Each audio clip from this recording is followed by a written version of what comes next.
Okay guys, really simple demo on our latest property software. Where do I find it? I just go to harsendalestate.co.za, then I go to property analyzer, and then then that brings me to this screen. So this is a basic overview. I'm also going to do an advanced overview. So for the basic overview, you can choose a blank property to add in details of a new property, or if you're interested in our properties, you can just add one of these and then click add. So then what it does, it auto-populates some of the relevant information here. Ignore section 13. As I said, this is an entry-level demo. What's nice here, it immediately tells you obviously the loan amount, the monthly payment, that's your bond mortgage repayment, your year one monthly shortfall before tax, and remember in the beginning, because it's negative, you're going to get a tax credit, so that is your after-tax shortfall. And what's also nice, so it's an immediate overview of that. So in here, month one, year one, that's my shortfall, before tax and after tax, and my shortfalls up to break-even point. So immediately it calculates all of that up to break-even point. So before tax, once again, is the red figure, after tax is that one. So very, very useful quick assessment tool. Righto, now I've put in some default figures here because you chose one of our properties there. This will all be populated, but you can change this as it suits you.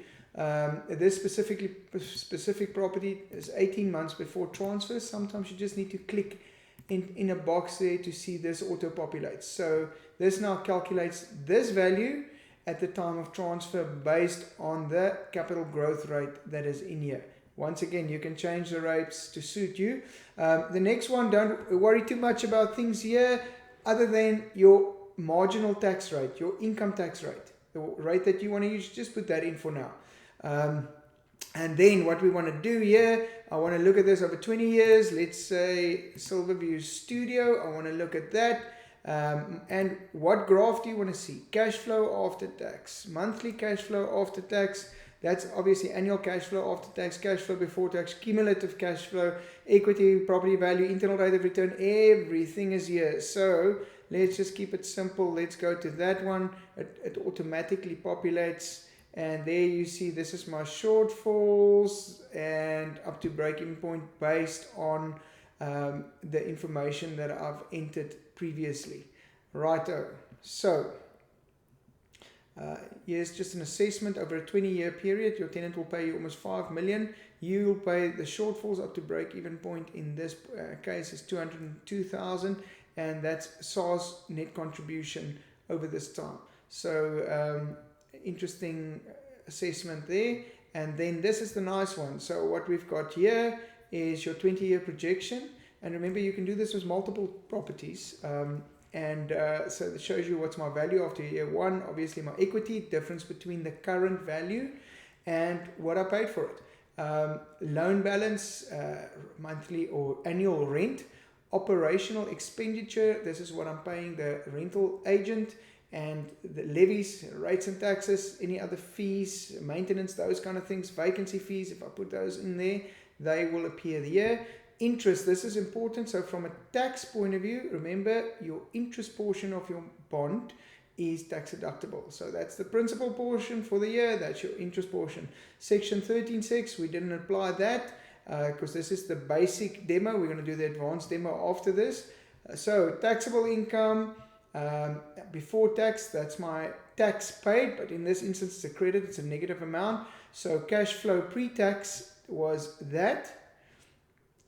Cash flow post-tax is that's when my credit applies, and cumulative cash flow post-tax, remember that now counts my deposit and any acquisition costs as well. And this is my cash on cash return in year one. This is my cap rate, so which is the rental income as a percentage of your purchase price. And this is my agent fee for the year. Remember, this is sales agent fee for the year. That's the capital gain that I've made, and based on my inclusion rate specified earlier, that will be capital gains tax applicable if I sell. So if I sell this at those prices, I'll walk away with that amount at the end of that year. So that's how this works. Very simple. I just want to say at this point, the download function doesn't seem to work. I'm working on that. I'll get that sorted as soon as possible. This is the basic overview, very handy tool. And remember, if you don't want that property, you can just add a property there. You can also duplicate a property. If you're thinking about buying multiple properties, you can add one property and duplicate it there. And then if you want to look at portfolio views and all those kind of things. So yeah, very handy, and I hope you guys enjoy it.